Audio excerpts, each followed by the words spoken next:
118th question of SK23 paper 2. A patient presents with weight loss and fever. A biopsy reveals non-caseating granulomas. What is the most likely diagnosis? तो non-caseating granulomas sarcoidosis के होते हैं, ठीक है। Weight loss and fever की history भी है साथ में, तो सार्कोइडोसिस, टीबी, सीलिक डिजीज़ या ड्रग एलर्जी या सीलिक डिजीज़ में नहीं हो सकते। टीबी में नॉन कैजिएटिंग नहीं होते, कैजिएटिंग होते हैं। तो A would be the right option. जिसमें चीज़ी नेक्रोसिस होती है वो कैजिएटिंग नेक्रोसिस होती है, या टीबी में होती है। Next, a patient sustains a deep laceration within the anatomical snuff box. Most likely वो पूछेंगे कि कौन सी आर्टरी डैमेज हुई है। Yes, so which artery is most likely at risk of injury in this specific location? Radial artery, ulnar artery, median artery या brachial artery? So radial artery would be the right option. Anatomical snuff box में radial artery होती है। Radial artery travel करती है across the floor of the anatomical snuff box, फिर उसके बाद piers करती है ये फर्स्ट डॉर्सल इंटरओशियस मसल को। Then a 28-year-old patient presents with weight loss, fever, and night sweats. Physical exam reveals painless rubbery lymphadenopathy. A chest X-ray shows mediastinal widening. What is the most likely diagnosis? तो sarcoidosis, TB, Hodgkin lymphoma, celiac disease. Patient को weight loss था, fever था, night sweats थे, ठीक है। अब यहाँ तक किसी को अगर हम फीवर या लो ग्रेड नहीं भी लिखा, नाइट स्वेट्स, तो बच्चे सोचेंगे इसको टीबी हो गया होगा भला, ठीक है। पेनलेस रबरी लिम्फेडिनोपैथी भी लिखी हुई है। चेस्ट एक्सरे पे मीडियास्टिनल वाइडनिंग भी आ रही है। अब डायग्नोसिस क्या है? सार्कोइडोसिस, टीबी, हॉजकिन लिम्फोमा या सीलिक डिजीज़। जब लिम्फेडिनोपैथी, रबरी लिम्फेडिनोपैथी की बात होगी तो हॉजकिन लिम्फोमा की तरफ सस्पिशन जाना चाहिए। साथ में मीडियास्टिनल वाइडनिंग भी लिखी हुई है। फीवर, नाइट स्वेट्स और वेट लॉस की हिस्ट्री, 20 सिम्टम्स थे। साथ में लिम्फ नोड्स की लिम्फेडिनोपैथी आ गई, तो ये क्लासिक हॉजकिन लिम्फोमा का सिनेरियो था, जिसको बच्चे अक्सर टीबी के साथ कंफ्यूज कर जाते हैं। Then in medical research wise, statistical analysis preferred when interpreting the study results to avoid the observer bias, to demonstrate that results are not due to chance like p value, and to avoid bias in selection. So B would be the right option के prove कर सकें that our results are not due to chance, p value significant आई है, ठीक है। Observer बायस avoid करने के लिए हम ब्लाइंडिंग टेक्निक्स यूज़ करते हैं। बायस इन सिलेक्शन के लिए हम रैंडमाइजेशन वगैरह करते हैं। B is the right option. तो स्टार्ट से हमें स्टेटिस्टिकली सिग्निफिकेंट वैल्यूज़ का पता चलता है। A patient with asthma experiences symptoms twice daily and once at night throughout the week despite using a salbutamol inhaler. According to management guidelines, what is the next appropriate step? ठीक है, अगर salbutamol inhaler से उसको फ़र्क नहीं पड़ा तो अब नेक्स्ट चीज़ हम क्या डालेंगे? साल्मेट्रोल, मॉन्टेल्यूकास, लो डोज इनहेल्ड कॉर्टिकोस्टीरॉइड, या फिर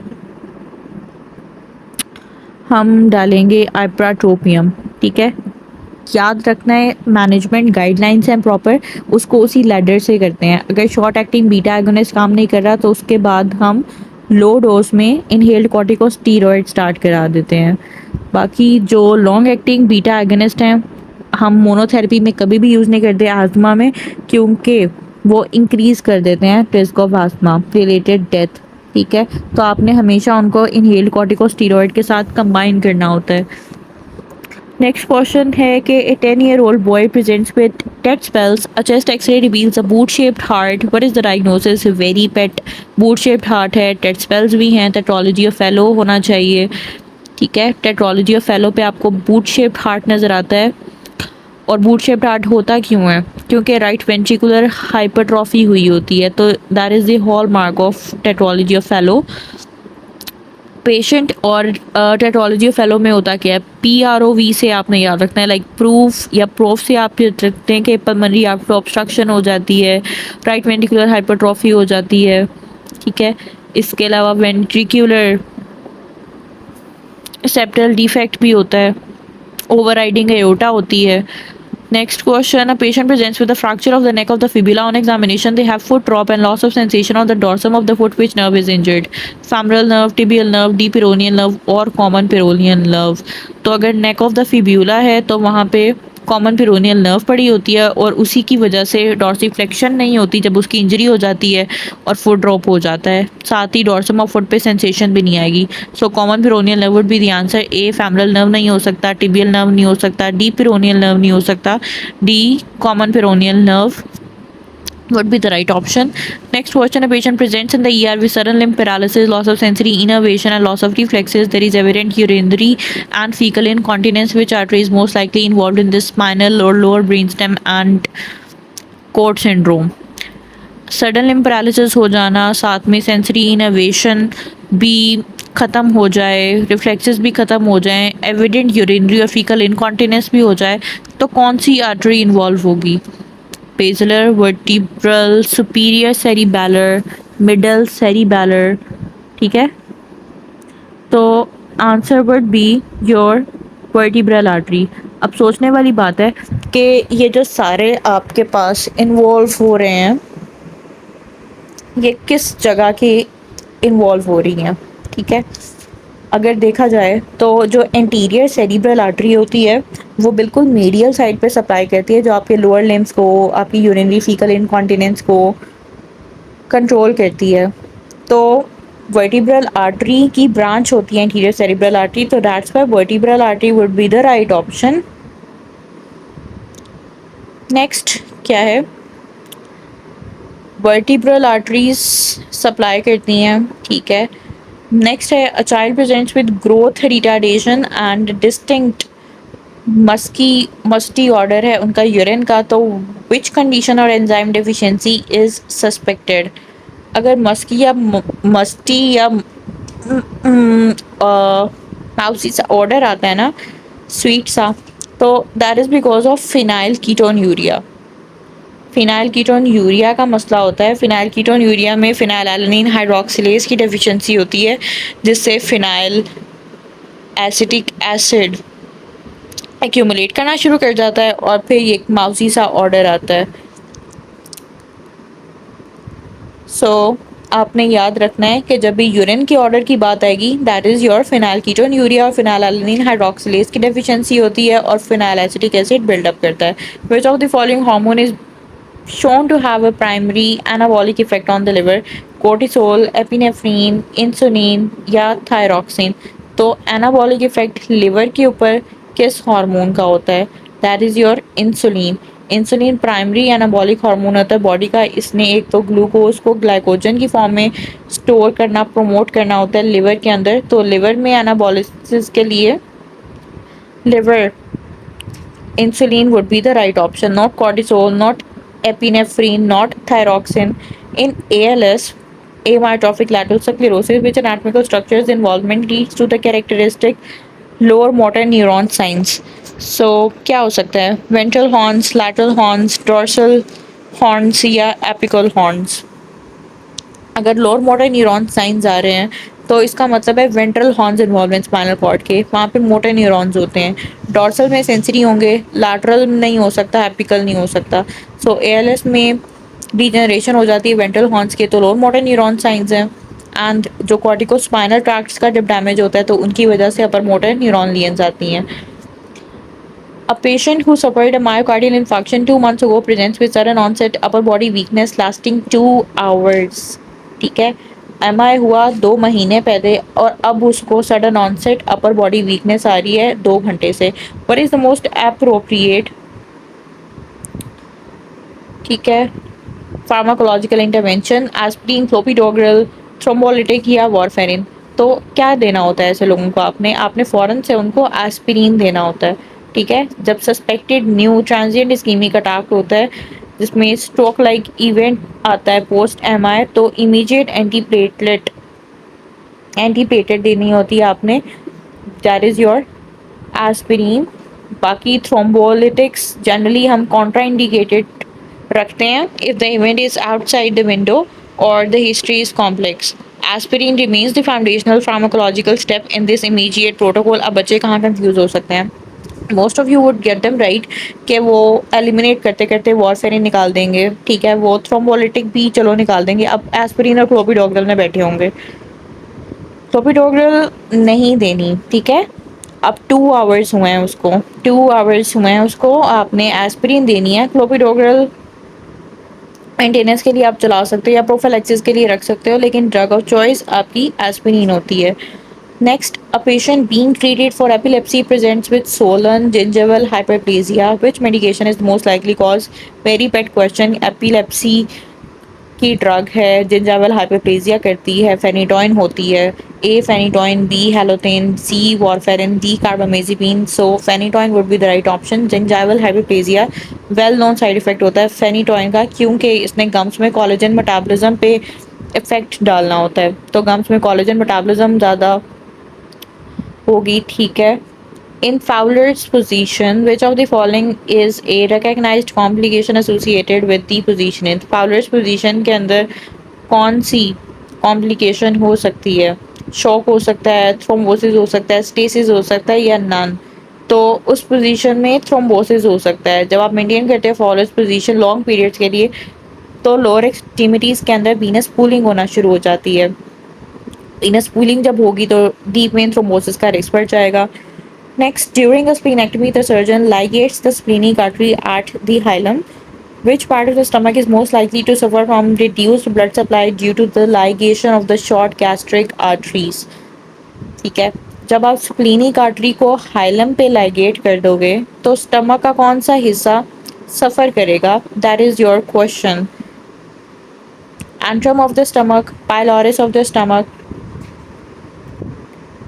then fundus of the stomach और बॉडी ऑफ द स्टमक। तो जो हिस्सा सप्लाई हो रहा होगा शॉर्ट गैस्ट्रिक आर्टरीज का स्प्लीनिक आर्टरी से, वही इफेक्ट होगा, that is the fundus of the stomach. So D would be the right answer, क्योंकि short gastric arteries splenic artery से निकलती है हाइलम पे और उन्होंने गैस्ट्रिक फंडस को सप्लाई करना है, तो fundus would be affected. A tall patient with long fingers and ectopia lentis is diagnosed with Marfan syndrome, which gene is defective? तो मार्फन सिंड्रोम में फिब्रिलिन 1 जीन की म्यूटेशन आती है, तो A would be the right option. बाकी elastin, albumin, cadherin all are very far fetched wrong, इसमें confuse भी नहीं हो सकते। तो मार्फन सिंड्रोम ऑटोसोमल डोमिनेंट होती है, ये अलग से सवाल आ सकता है। म्यूटेशंस आती हैं FBN1, फिब्रिलिन 1 जीन को इस तरह भी लिख सकते हैं FBN1 में, जिसने एनकोड करना होता है फिब्रिलिन 1 को, प्रोटीन है। During intense exercise where oxygen delivery to the muscle is limited, what is the end product of anaerobic glycolysis? Galactose, pyruvate, glucose या lactate? तो जहाँ पे anaerobic conditions होती हैं वहाँ पे ग्लूकोज से आगे फिर हमारा लैक्टेट बनता है। ठीक है, so lactate would be the right option, not galactose और pyruvate और ग्लूकोज। anaerobic conditions में पायरुवेट आराम से लैक्टेट में कन्वर्ट हो जाएगा लैक्टेट डिहाइड्रोजिनेज से, और साथ में NAD प्लस रीजनरेट हो जाएगा। Patient have present करा with hemiplegismus and a history of surgery for lens dislocation. अब lab test किए that suggest a metabolic disorder. What is the likely diagnosis? Homocystinuria, Marfan syndrome, essential fructose urea, Ehlers-Danlos syndrome. अब बच्चे दो जगह पे confuse हो सकते हैं। न्यूरोपैथी होती है तो हेमीप्लेजिमस में सोचते हैं कि ये तो सबथैलेमिक न्यूक्लियस के डैमेज की वजह से था, साथ में यहाँ पे लेंस डिसलोकेशन आती है तो उनको मार्फन याद आना शुरू हो जाता है। फिर देखते हैं कि अच्छा ऑप्शन में मार्फन है, होमोसिस्टाइन यूरिया भी है, उनका भला है उन्होंने वो नहीं लिखा। ठीक है, अब homocystinuria would be the right option. आपने देखना है कि लेंस डिसलोकेशन भी होनी चाहिए, हेमीप्लेजिमस भी होना चाहिए, ये दोनों होमोसिस्टाइन यूरिया में होता है, ये मेटाबॉलिक डिसऑर्डर है। मार्फन लाइक फीचर्स भी होते हैं इसके अंदर, ठीक है, और न्यूरोलॉजिकल इश्यूज भी होते हैं, और वेस्कुलर स्ट्रोक्स की वजह से जो न्यूरोलॉजिकल इश्यूज होते हैं वैसी कंडीशंस के साथ ये प्रेजेंट कर सकता है। A patient has a BP of 110/80 millimetres of mercury while lying down. ठीक है, 180 110/80 है उसका ऑन लाइंग डाउन, बाद में ऑर्थोस्टैटिक पोजीशन में 80/60 हो जाता है, ऑलमोस्ट 30 ड्रॉप किया है उसका systolic. Lab reveals hyperkalemia and hyponatremia. What is the most appropriate treatment? Potassium replacement, double dose of steroids, aldosterone analog, D flutorocortisone and steroids. तो आपने उसका BP बढ़ाना है, ठीक है, आपने उसको मिनरलोकॉर्टिकॉइड देना है क्योंकि ऑलरेडी उसकी बॉडी में सोडियम कम है, हाइपोनेट्रीमिया हाइपरकैलीमिया है। हम मिनरलोकॉर्टिकॉइड देंगे तो सोडियम रीअब्जॉर्प्शन होगी, पोटाशियम सिक्रीशन होगी, बीपी बढ़ जाएगा. So fludrocortisone and steroids would be the right option, not potassium replacement. Already ज़्यादा है, डबल डोज ऑफ स्टीरॉइड्स की ज़रूरत नहीं है. मिनरलोकॉर्टिकॉइड भी तो देना है, एल्डोस्टेरोन एनालॉग अकेला देने का भी फ़ायदा नहीं है, स्टीरॉइड भी देना ज़रूरी है उस वक्त. तो these findings orthostatic hypotension plus electrolyte imbalance indicate करती है प्राइमरी एडिनल इनसफिशिएंसी को. इसलिए आपने दोनों को रिप्लेस करना है, ग्लूकोकॉर्टिकॉइड्स को भी जिसके लिए हम स्टीरॉइड्स दे रहे हैं और मिनरलोकॉर्टिकॉइड्स को जिसके लिए हम फ्लूइडोकॉर्टिसोन दे रहे हैं. देन अ 2-year-old बॉय प्रेजेंट करता है with lateral neck swelling that is irreducible. FNAC की है that leaves a yellowish straw-colored fluid. What is the most likely diagnosis? Lipoma, cystic hygroma, sebaceous cyst या dermoid cyst. तो lateral neck की swelling जो होती है मोस्ट कॉमनली जो आपकी स्टर्नोक्लीडोमास्टोइड के एंटीरियरली होती है और एफएनएसी पे जिस पे येलोइश सा स्ट्रॉ कलर्ड लिम्फेटिक फ्लूइड आए, that is pathognomonic for cystic hygroma. अगर आप उसका ट्रांस इल्यूमिनेशन टेस्ट करते हैं वो भी पॉजिटिव आता है और ये बर्थ पे प्रेजेंट होती है और अर्ली चाइल्डहुड में प्रेजेंट होती है. तो cystic hygroma would be the right answer, not your lipoma, not a sebaceous cyst, not a dermoid cyst even. ठीक है. Next question, a woman with an IUCD presents with a pelvic infection. Which organism is characteristically associated with IUCD related pelvic inflammatory disease? So actinomyces, Cryptococcus, CMV या Staph aureus. तो IUCD रखी थी women में, अब pelvic infection हो गया. तो pelvic inflammatory disease उसको हो सकती है, organism क्या है? Actinomyces israeli. ठीक है. एक्टिनोमाइसिस इसराइली से हो सकती है. ऑपर्चुनिस्टिक इन्फेक्शन है जो उन वेमेन के अंदर होता है who use long term IUCD. Staff orris से नहीं हो सकता. स्टाफ ऑरिस में ज़्यादा टैम्पोन्स की हिस्ट्री होती है. सीएमवी उन लोगों में होता है अगर कोई ट्रांसप्लांट की हिस्ट्री होती है ना, ब्लड ट्रांसफ्यूजन की, तो सीएमवी उससे ट्रांसपोर्ट होता है. क्रिप्टोकोकस में उसको अगर एड्स होता, एचआईवी होता, तो हम क्रिप्टोकोकस मेनिंजाइटिस वगैरह के बारे में सोचते. देन नेक्स्ट क्वेश्चन है कि CSF is produced in the choroid plexus and eventually circulates back into the venous system. Through which specific structures does the CSF primarily drain. तो किसके थ्रू ड्रेन होता है? वो पता है रेटिनॉइड ग्रैन्युलेशंस होती हैं जो एब्जॉर्ब करती हैं, जिसके थ्रू CSF एब्जॉर्ब हो जाता है ड्यूरल वीनस साइनसेस के अंदर. ठीक है. तो प्राइमरीली ड्रेन होती हैं अरेक्नॉइड ग्रैन्युलेशन से. B would be the right option. बच्चे दो जगह पे कंफ्यूज हो सकते हैं, या वो ए में कंफ्यूज होंगे या बी में. तो जहाँ पे प्राइमरीली ड्रेन का वर्ड यूज़ किया होगा आपने अरेक्नॉइड ग्रैन्युलेशन ही करना है. Venous blood of the dural sinus sinuses में होगा through arachnoid granulations by pressure gradient. Now, a patient presents with severe epigastric pain radiating to the back, nausea, elevated lipase. What is the most common cause of this condition worldwide? So, gallstones, hypertriglyceridemia, alcohol या viral infection. Acute pancreatitis का scenario है. अब उसमें वो पूछ रहे हैं कि world wide most common cause क्या है. तो world wide most common cause gall stones हैं. गेट स्मैश्ड निमोनिक था जैसे. ठीक है. तो गॉल स्टोन्स लीडिंग कॉज हैं एक्यूट पेंक्रेटाइटिस के, followed closely by chronic alcohol consumption. तो दोनों ऑप्शन है, गॉल स्टोन्स भी अल्कोहल, लेकिन मोस्ट कॉमन गॉल स्टोन्स पे जाएंगे हम. Then next question, a patient is found after being trapped under rubble for several hours and they are diagnosed with rhabdomyolysis. Which enzyme would be most significantly raised in the serum as a marker of muscle injury? तो rhabdomyolysis पे serum marker कौन सा होता है? ALT, alkaline phosphatase, creatine kinase या myoglobin. तो जो muscle का एंजाइम होता है, जो मसल का मार्कर होता है rhabdomyolysis में, that is your creatine kinase, not your ALT. वो लिवर में हो सकता है.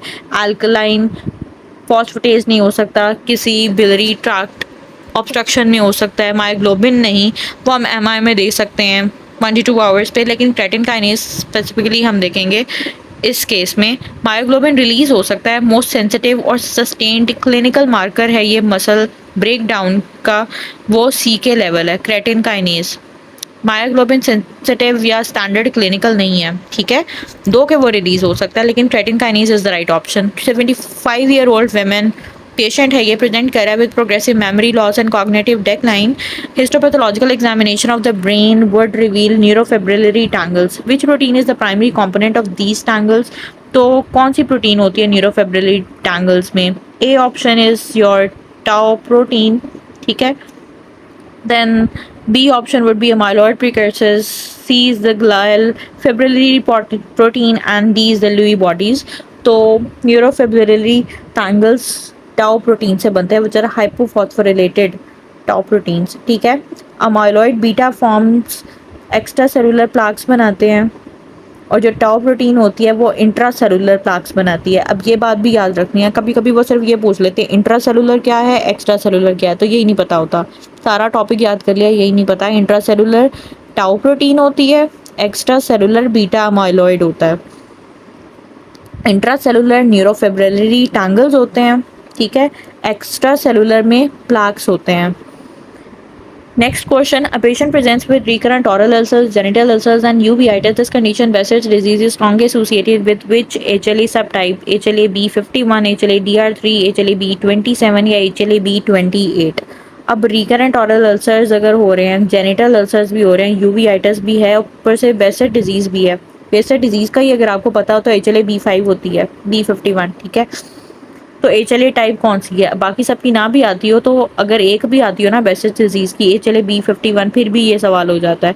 HLA-B27 होता ना तो एनक्लोजिंग स्पॉन्डिलाइटिस वगैरह, ये वो वाली कंडीशंस हैं। HLA-DR3 में ज़्यादा हाइपरथायरॉयडिज्म और डायबिटीज़ आना था। तो HLA-B57 most well known genetic risk factor associated with Behçet's disease है। Next question, which nerve is responsible for carrying general sensation from the anterior two third of the tongue? So anterior two third of the tongue से तो sensation पूछा है, test नहीं पूछा। यहाँ पे भी सवाल गलती कर देते हैं कि आता होता है लेकिन गलती कर देते हैं। जनरल सेंसेशन में आपने सिर्फ सेंसेशन बतानी है, that is carried by the lingual nerve. और जो बाकी टेस्ट सेंसेशन जो एंटीरियर टू थर्ड से जाता है, that is from the chorda tympani of the facial nerve. बाकी जो पोस्टीरियर 1/3 से टेस्ट सेंसेशन आती है वो ग्लोसोफेरेंजियल नर्व से आती है, और जो पोस्टीरियर मोस्ट पार्ट से टेस्ट सेंसेशन आती है वो वेगस नर्व से जाती है। Next, a young adult suffers a closed fracture of the femur in a motor vehicle accident. 12 hours later, they develop respiratory distress, petechial rash, and confusion. What is the most likely life-threatening complication? Femur का fracture हुआ, 12 घंटे के बाद respiratory distress हो रहा है, पेटिकल rash भी हो रही है, कन्फ्यूजन भी हो रही है। अब क्या होगा? एवास्कुलर नेक्रोसिस हुआ है, एयर एम्बोलिज्म, फैट एम्बोलिज्म या गैस गैंग्रीन? तो अब है ये फैट एम्बोलिज्म, जो हमने पढ़ा था कि अगर होना हो तो 1 to 3 डेज में हो जाता है लॉन्ग बोन के फ्रैक्चर के बाद। तो C fat embolism would be the right answer, not avascular necrosis. Air embolism नहीं है, गैस गैंग्रीन नहीं हो सकता ये। नेक्स्ट क्वेश्चन क्या है? A patient is undergoing hemodialysis for end-stage renal disease. Which anticoagulant is used during the procedure to prevent the blood from clotting in the dialysis circuit? तो कौन सा प्रोसीजर, कौन सा एंटीकोगुलेंट हम यूज़ करते हैं कि डायलिसिस सर्किट के अंदर ब्लड ना कोगुलेट करे? डैबिगेट्रिन, एपेक्सामान, वारफेरिन या हेपरिन? सो हेपरिन यूज़ करते हैं, अनफ्रैक्शनेटेड हेपरिन स्टैंडर्ड एंटीकोगुलेंट है जो हम डायलिसिस के दौरान यूज़ करते हैं, क्योंकि उसका रैपिड ऑनसेट होता है और रिवर्सल भी इजी हो जाता है कि ब्लड क्लॉट ना कर जाए, तो हम हेपरिन यूज़ करते हैं। A patient presents to the ER with the worst headache of their life, ठीक है, worst headache of their life से कान खड़े हो जाने चाहिए, सबएरेक्नॉइड हैमरेज तो नहीं है। आगे पढ़ते हैं। Blood pressure is 160/90, lumbar puncture is performed and the CSF sample shows uniform blood in all tubes. What is the most likely diagnosis? So A option is subarachnoid hemorrhage, B subdural hemorrhage, C is transient ischemic attack, E is epidural hematoma. तो सब ड्यूरल haemorrhage अगर देखें तो cortical bridging base होनी चाहिए थी। Epidural हीमोटोमा में कोई ट्रॉमा की हिस्ट्री होनी चाहिए थी, लाइक ऑन द टीर या on the lateral side of the temple. और फिर मुझे कोई लेंस शेप्ड हीमोटोमा दिखता या ल्यूसिड इंटरवल की हिस्ट्री होती, या TIA में दिखता कि विद इन 24 आवर्स या विद इन 1 आवर वो बिल्कुल ठीक हो गया, जो भी उसके सेंसरी या मोटर डेफिसिट थे वो भी नहीं हिस्ट्री में। So subarachnoid haemorrhage even by elimination technique you can do that, इतने इजी ऑप्शंस है। सबअरेक्नॉइड हैमरेज क्लासिकली प्रेजेंट करता है थंडर क्लैप हेडेक होती है and is confirmed by the presence of blood और xanthochromia in the CSF. Next question, during inspiration the lungs expand to allow air to flow in and this expansion is primarily driven by which of the following pressures? Intrapleural pressure, transpulmonary pressure, transthoracic pressure या intrathoracic pressure? तो during inspiration air lungs के अंदर आती है और ये expansion क्यों होती है? आपका इंट्राथोरेसिक प्रेशर डिक्रीज करता है, ठीक है, और फिर ट्रांसपल्मोनरी प्रेशर क्रिएट होता है जिसकी वजह से एयर अंदर आती है ड्यूरिंग इंस्पिरेशन तो transpulmonary pressure difference between the alveolar and the intrapleural pressure is the force that keeps the lungs inflated and drives expansion. That is the right option.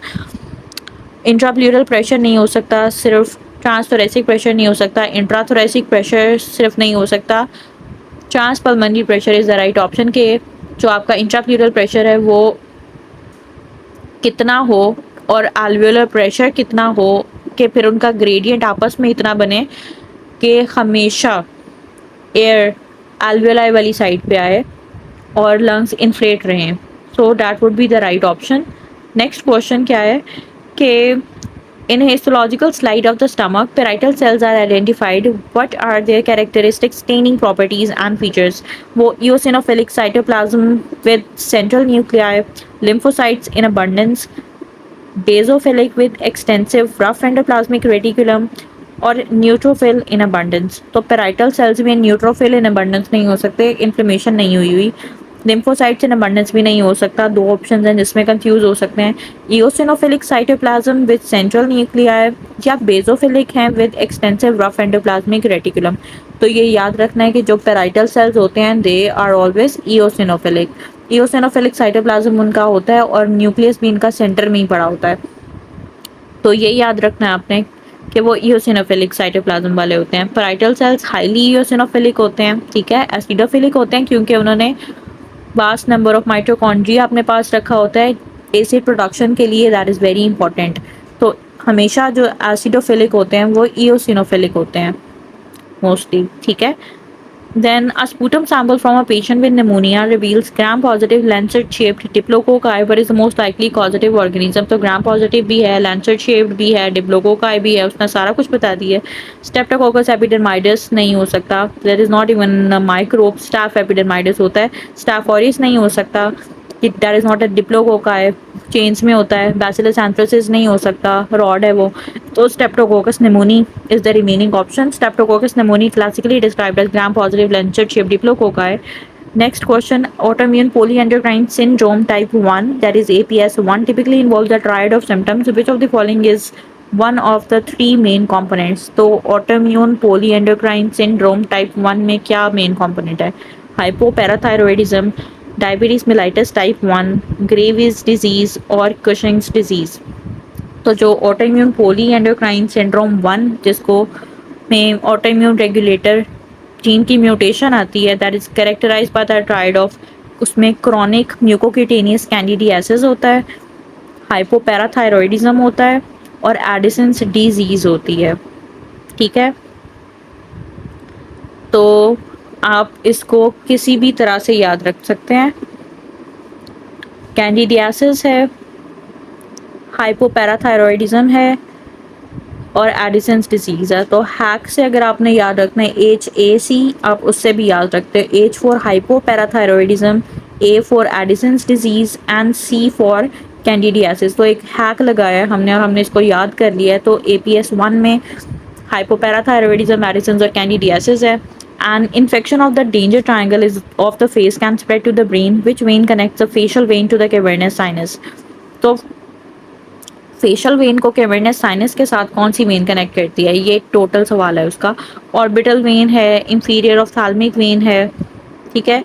Next option क्या है, इमेशरी when या superior ophthalmic when. Superior ophthalmic vein होती है जिसने connect करना होता है facial vein को वाया कैवर्नस साइनस, ठीक है. सुपीरियर ऑफ्थाल्मिक वेन ने कनेक्ट करना है और ये रूट प्रोवाइड करता है फॉर द रिट्रोग्रेड इन्फेक्शन के dangerous area of the face है, वहाँ पे फिर जो कोई भी इन्फेक्शन हो वो इस वेन के थ्रू होता हुआ कैवर्नस साइनस तक जाके ब्रेन में इन्फेक्शन कर सकता है. दैट इज़ वाई ये एरिया बहुत इंपॉर्टेंट है and that is called the danger area of the face. Superior ophthalmic vein होती है. The facial nerve travels to the temporal bone where is the geniculate ganglion specifically located, ठीक है. 7 temporal bone से travel करती है. Geniculate ganglion कहाँ पे है, सवाल वही है जो सेकंड सेंटेंस है. At the junction of the internal acoustic meatus and facial nerve pterygopalatine fossa facial canal at the first genu या ट्राइजेमिनल गैंग्लियन. तो geniculate ganglion specifically located at the facial canal at the first genu, ठीक है. First bend जो facial nerve का होता है geniculate ganglion वहाँ पे लोकेटेड होता है with in the facial canal of the Peters temporal bone, ठीक है।